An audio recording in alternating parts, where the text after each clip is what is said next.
निठारी कांड, जब इंसाफ ने खुद को सवालों के कटघरे में खड़ा कर लिया। कुछ कहानियां ऐसी होती हैं जिन्हें सुनकर दिल कांप जाता है, और फिर जब सिस्टम की लापरवाही दिखती है तो गुस्सा भी आता है। आज हम बात कर रहे हैं निठारी कांड की, वो केस जिसने एक नहीं कई घरों के चूल्हे ठंडे कर दिए।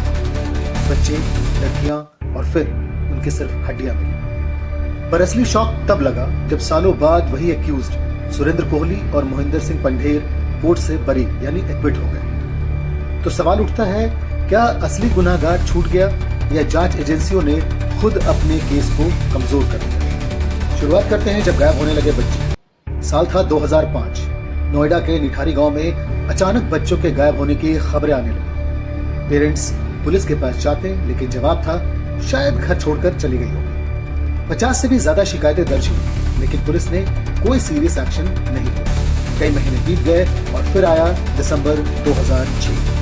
29 दिसंबर 2006, वो नाला जिसने राज खोल दिया। निठारी के एक बंगलों के पीछे सफाई हो रही थी और तभी नाले से कई स्कल्स, हड्डियां और बच्चों के कपड़े निकले। पुलिस पहुंची और शॉक में थी, क्योंकि ये कोई एक दो नहीं बल्कि पूरे 17 या 17 से भी ज्यादा शवों के अवशेष थे। बंगले के अंदर रहता था मोहिंदर सिंह पंढेर और उसका कुक सुरेंद्र कोहली। शुरू में मीडिया ने इसे कैनिबल केस तक कहा, क्योंकि कुछ रिपोर्ट्स में क्लेम हुआ कि बॉडी पार्ट्स को खाया भी गया है। हालांकि ये बात साबित नहीं। जांच की शुरुआत और पहली बड़ी चूक। अब सुनिए सबसे बड़ा झटका। जब पहली बार ये स्केलेटन्स मिले तो पुलिस ने डीएनए सैंपल ठीक से प्रिजर्व तक नहीं किए। बोन्स को ओपन में रखा, कई तो गुम हो गए और कई मिक्स हो गए। फोरेंसिक एक्सपर्ट्स ने बाद में बताया कि अगर उस वक्त सबूत ठीक से कलेक्ट किए जाते तो सच्चाई 3 दिन में सामने आ जाती। लेकिन लोकल पुलिस ने साइट को टूरिस्ट स्पॉट बना दिया। मीडिया, लोकल लोग सब अंदर आ रहे थे। क्राइम सीन लिटरली कंटामिनेट हो गया। रिजल्ट, कोई सॉलिड फॉरेंसिक प्रूफ नहीं बचा। अब आती है सीबीआई की एंट्री और इंटरोगेशन का ड्रामा। जनवरी 2007 में केस सीबीआई को सौंपा गया। सीबीआई ने कहा सुरेंद्र कोहली ने कन्फेस किया है कि उसने बच्चों को घर बुलाया, असॉल्ट किया और मारा। लेकिन प्रॉब्लम यह थी कि उसका कन्फेशन किसी मजिस्ट्रेट के सामने नहीं हुआ था, बल्कि पुलिस कस्टडी में हुआ था, जो टॉर्चर के आरोप लगे और सुरेंद्र कोहली ने कहा कि उसको टॉर्चर करके ये कन्फेशन दिलाया गया।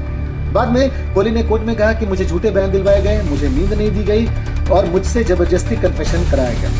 कोर्ट ने यह भी नोट किया कि सीबीआई ने फॉरेंसिक प्रूफ या डीएनए मैच के बजाय सिर्फ कन्फेशन पर भरोसा किया, जो कानून के हिसाब से काफी नहीं होता है। इन्वेस्टिगेशन का मजाक बनती टाइमलाइन। अब जरा सोचिए, पहले कहा गया ये सेक्स रैकेट है, फिर बोला गया ऑर्गन ट्रेड माफिया और फिर serial killing with cannibalism. Her agency अपनी कहानी लेकर आई, पर किसी ने भी साइंटिफिक प्रूफ नहीं दिया। कुछ सबूत जिनसे डीएनए मैच हो सकता था लैब तक पहुंचने से पहले गुम हो गए। कुछ क्लोथ्स फॉरेंसिक टेस्ट से पहले वॉश कर दिए और कुछ विटनेस को प्रोटेक्ट करने की बजाय मीडिया के सामने ला दिया। कह सकते हैं इन्वेस्टिगेशन खुद एक क्राइम है। कोर्टरूम्स और लगातार बदलते फैसले। सीबीआई ने 16 अलग अलग केसेस दायर किए। हर केस में अलग जजमेंट, कई डेथ सेंटेंस, कहीं लाइफ इम्प्रिजनमेंट। 2010 में कोहली को डेथ पेनाल्टी मिली। 2014 में सुप्रीम कोर्ट ने भी अपहोल्ड किया, लेकिन 2014 में प्रेसिडेंट ने उसकी मर्सी पिटीशन को फिर भी इलाहाबाद हाई कोर्ट 2023 में कहा एविडेंस इतना कमजोर है कि कन्विक्शन बरकरार नहीं रह सकता। और फिर 2025 में सुप्रीम कोर्ट ने भी यही कहा, डाउट के आधार पर सजा नहीं दी जा सकती। अब यहां दो लोग विफल हुए, पीड़ित परिवार और सिस्टम। विक्टिम फैमिलीज आज भी पूछ रही है, अगर कोहली और पंढेर निर्दोष हैं तो हमारे बच्चों को किसने मारा?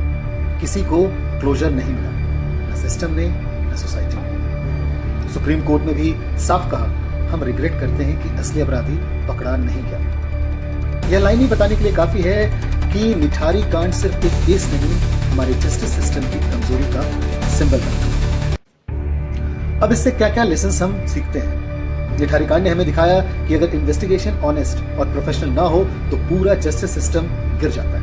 सीबीआई और लोकल पुलिस दोनों ही इस केस में कोऑर्डिनेशन और प्रोफेशनलिज्म में फेल रहे। रिजल्ट 19 साल का लॉन्ग ट्रायल और आखिर में नॉट गिल्टी का। आज निठारी का वो खौफनाक जगह, आज वो बंगला खाली है।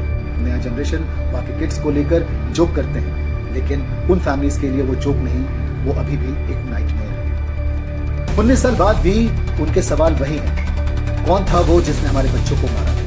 क्या सिस्टम इतना कमजोर है कि किसी को दोषी नहीं ठहरा सका? निठारी कांड हमें ये याद दिलाता है कि जस्टिस सिर्फ पनिशमेंट नहीं, एक प्रोसेस है, और अगर इस प्रोसेस में गलती हो जाए तो इनोसेंट को सजा और गिल्टी आजादी दोनों मिल सकती है। ये कहानी सिस्टम की फेलियर नहीं, सिस्टम को बदलने की जरूरत की एक रिमाइंडर है।